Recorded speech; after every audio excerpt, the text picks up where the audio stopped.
Here we are, back again. Another Age of Mythology 1v1. Blue in this corner as Oranos. We got Uwu, Fabian, AK. Starting off by putting 2 on food. And on the other side, we have a Chinese player known as Dagon. Playing as red. Starting off with his God Power, the Peach Blossom Spring. As it generates resources for him. The Kuafu on wood. And he's already got 4 villagers on food. Oh yeah, gotta love the music. He's finding sheep. These are blue sheep. Blue hasn't taken them yet. He's still scouting with his oracles.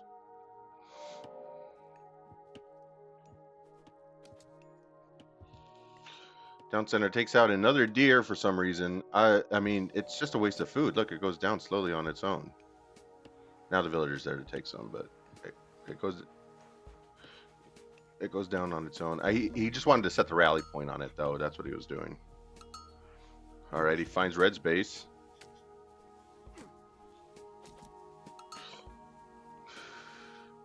Takes a little bit of damage, manages to find a sheep.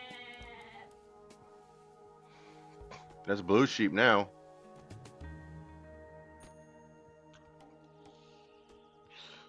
Unless red can get out there and retake it. Nope, blue's taking it. He found the sheep and he's taking it.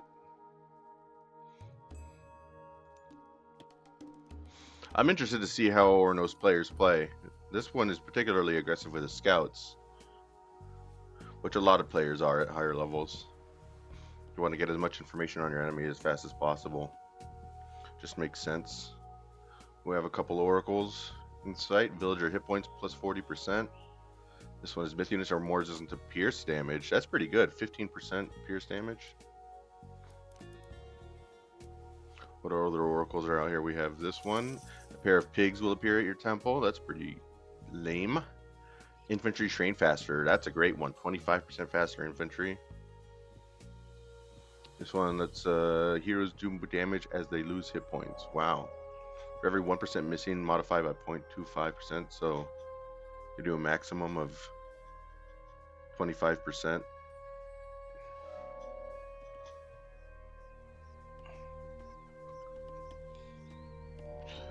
Pretty good relic, and reduces the cost of repairing buildings by 50%. That can be useful if you're defensive.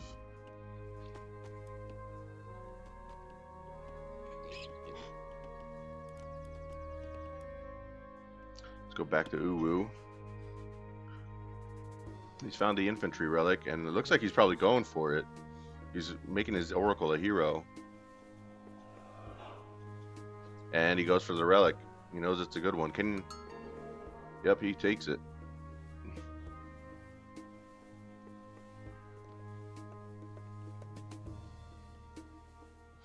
That's red's relic too. That's one that red wanted. But red didn't see it yet. Red finds this relic. Not as useful. Sends his pioneer. But he's not going to find the relic.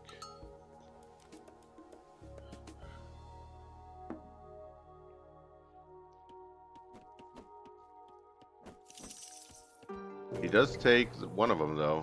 Yep, heroes do more damage as they lose hit points. He found that one and took it.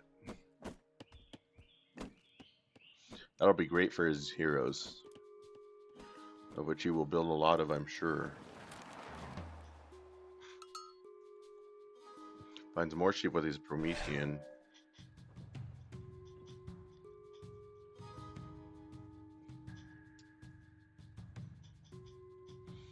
Wasn't this a Promethean at some point? How did it become...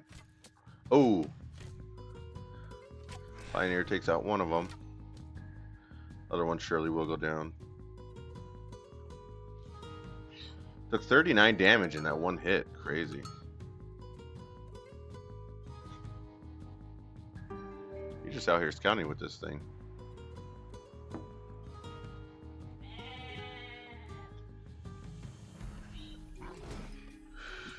Red raiding the villagers a little bit. Maybe he takes one out. Nope, they hide in the watchtower. Is that really a sword in its mouth? Crazy.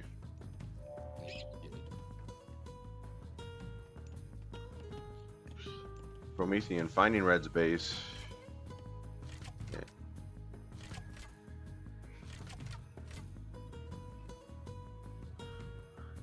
Promethean lives with 1 hit point.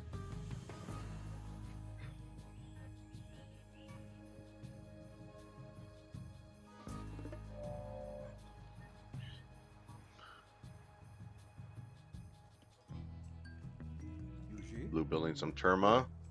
They're already heroes. A Murmillo that's already a hero. These are going to be defensive units. I can tell.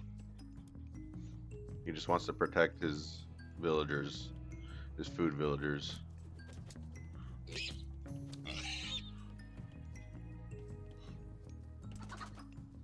Well, I'm glad I have the full UI now in this match. That's great.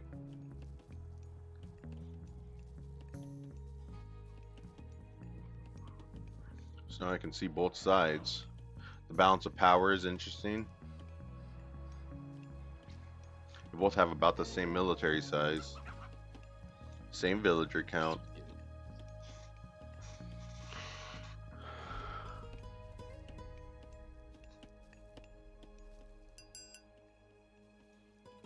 Uh-oh, here comes the Yazi coming back in. Who takes the increased villager hit points relic. That's not a bad one either. He's gonna have 3 relics in there. Infantry, train faster, myth units are more resistant to pierce damage. And his Terma goes down to the Yazi. You don't want to send just 1 Terma. They hide in the manor.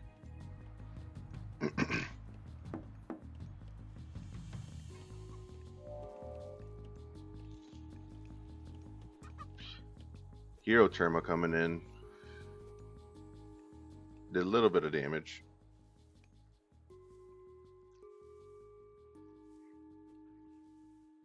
Red's going to be happy with the damage he did, though. He didn't do a lot, but he got a lot out of that myth unit. We have halberdiers going up. These things destroy cavalry, too, by the way. So these Terma are going to be in trouble. But the myth unit goes down quite easily to the heroes. His Murmillo might be able to take on the halberdiers. Yeah, much stronger. He gets some great value out of his Murmillos, but he doesn't want to risk it. He's running his army away. He doesn't think he can take that army yet. Another Murmillo comes out. Red backs off.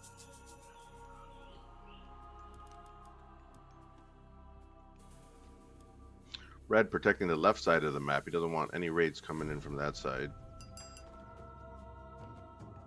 And walling off the right as well. He's a wall man. A very defensive player. It's good at stopping raids, but will he be able to keep up with military? Cairo ballistas are great against infantry. So we will see more coming out of the military barracks. I think they're actually coming out of the counter barracks. The Cairo ballista. Yeah. If he could train more Murmillo and Cairo ballista, that will be the bulk of his army. He'd easily take out Red.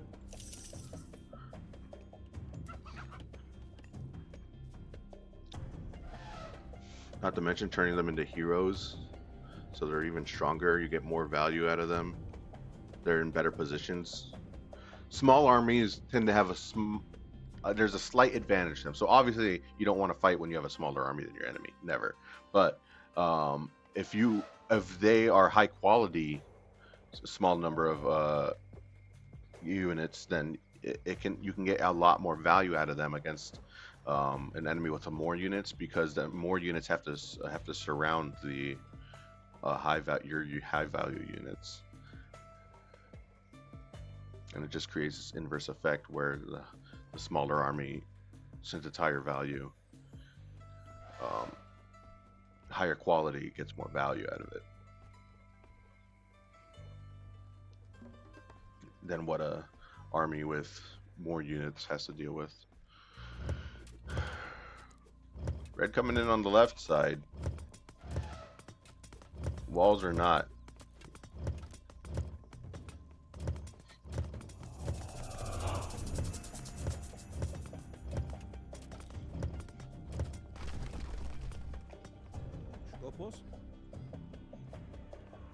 Breaks the wall and doesn't do anything else. Interesting.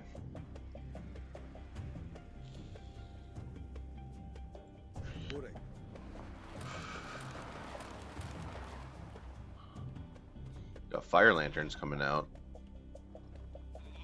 He wants to find out where blue went. Make sure he's not still here. While he, repairs the wall.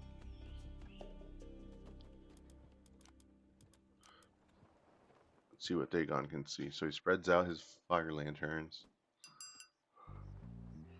He doesn't spot it though. He didn't see the army leave. Very interesting.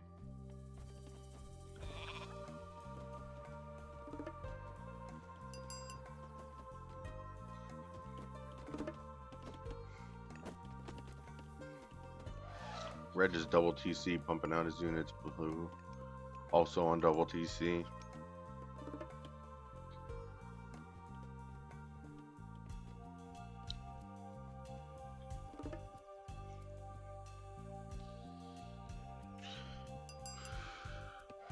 Blue coming out with some production. He's building 3 military barracks.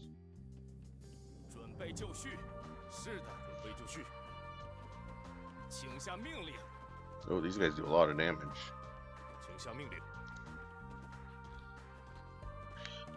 Halberdiers only have their bonus against cavalry. And he's building a lot of halberdiers. You must expect cavalry, but... Fire archers coming out as well.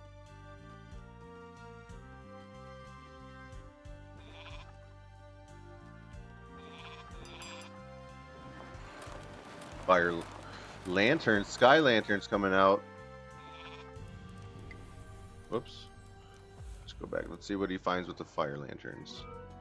He sees the production going up. Will blue come in with his army? Oh, a shockwave.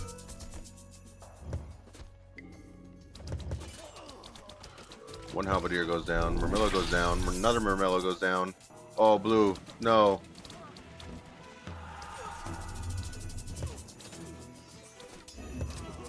His army, in chaos, started attacking each other, but now they're focused again. The Terma should be going on to the fire archers, but it's hard to micro.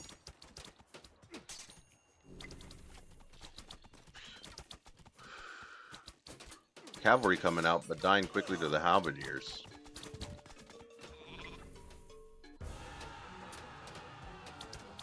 Red coming in, trying to maximize the damage he can do to Blue's eco.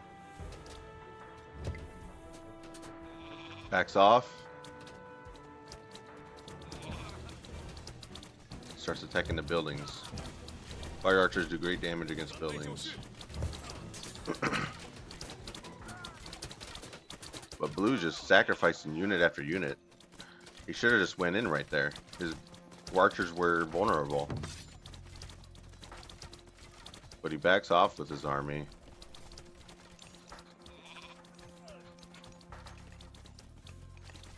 He knows he has a ton of gold and he wants to spend it. But he doesn't have the production to do it.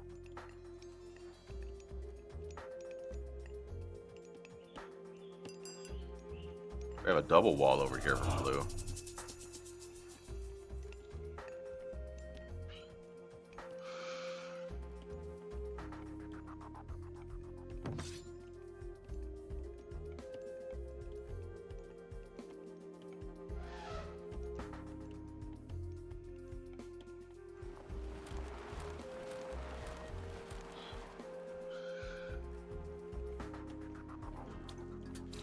Cavalry going in and dying.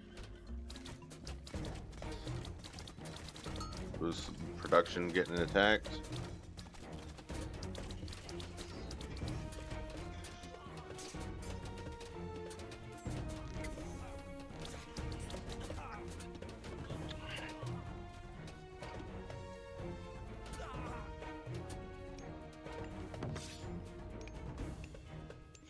don't know. I mean, it's hard to know when to, but red definitely has an advantage. And he could be taking out this he could take out this barracks and then take out this tower because he's a good distance with his fire archers. He's a good distance away from the fortress, the palace.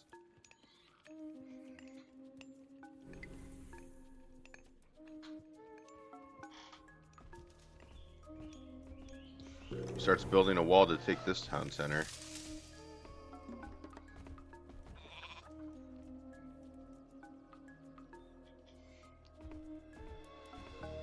Dagon building forward production here. His own fortresses with some machine workshops, taking the middle.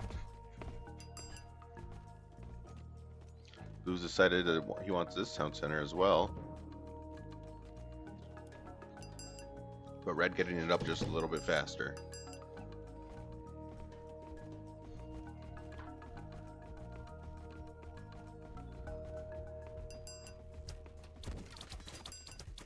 Barracks finally going down.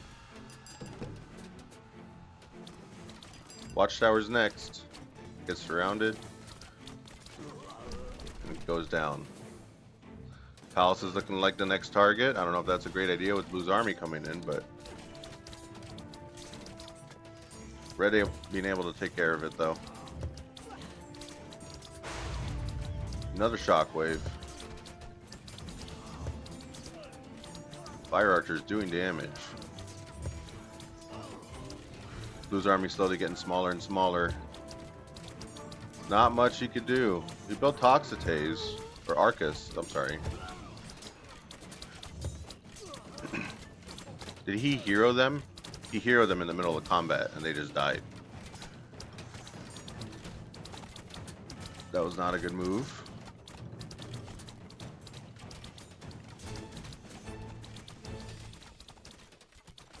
Blue might just have to call it here.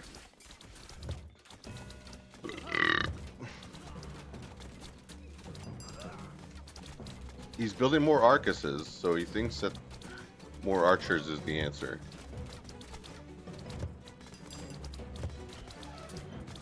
I don't know why Red hasn't taken this out yet, the palace. I mean, he just went for the, you know, the kill shot. He went for the TC first. Yeah, there's no hope for Blue now.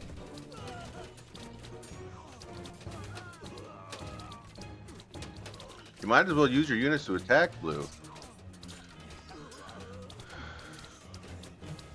More palaces in the back. He thinks he can recover from this. Some raiding going on from Red. Heavy white horse cavalry. Very descriptive name. Chinese cavalry coming in and destroying these citizens.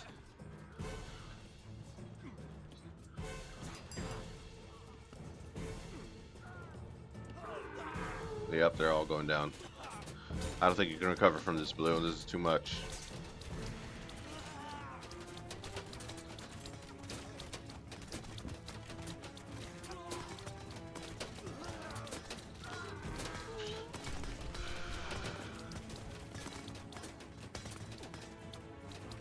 Blue's not going down without a fight, though.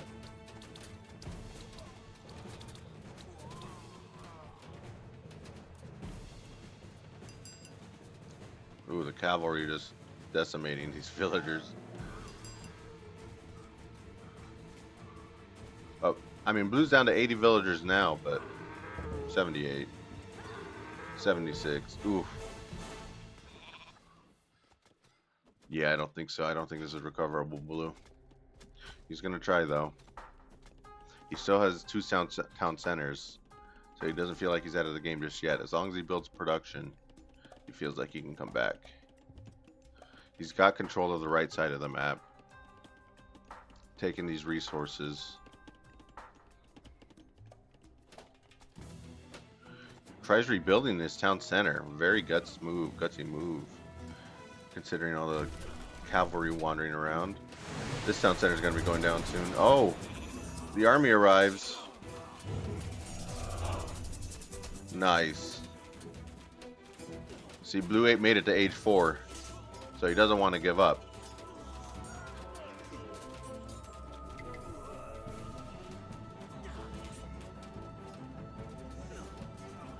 Red, if Red focused the Blue, it'd do a lot of damage, but... Oh, he just goes straight for the TC. He doesn't want to see it go back up. Comes out with his raiding cavalry.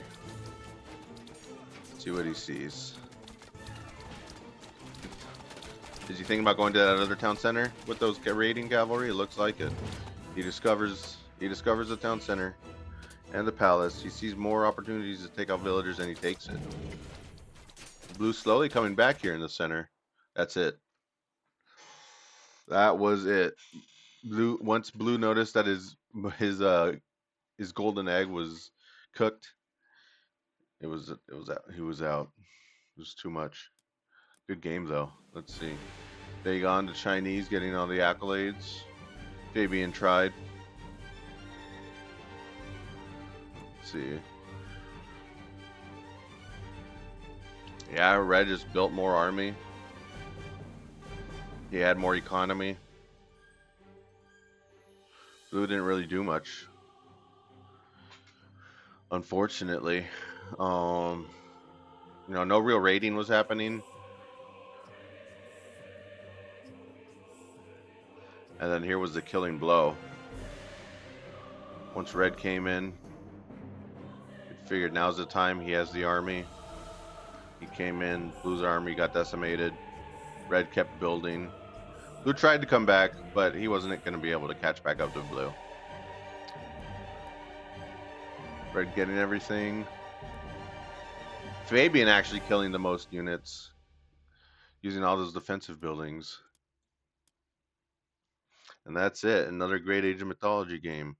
Leave a like and subscribe if you want. I'd appreciate any feedback. So those comments would be great. And thanks for watching anyways. Have a good one.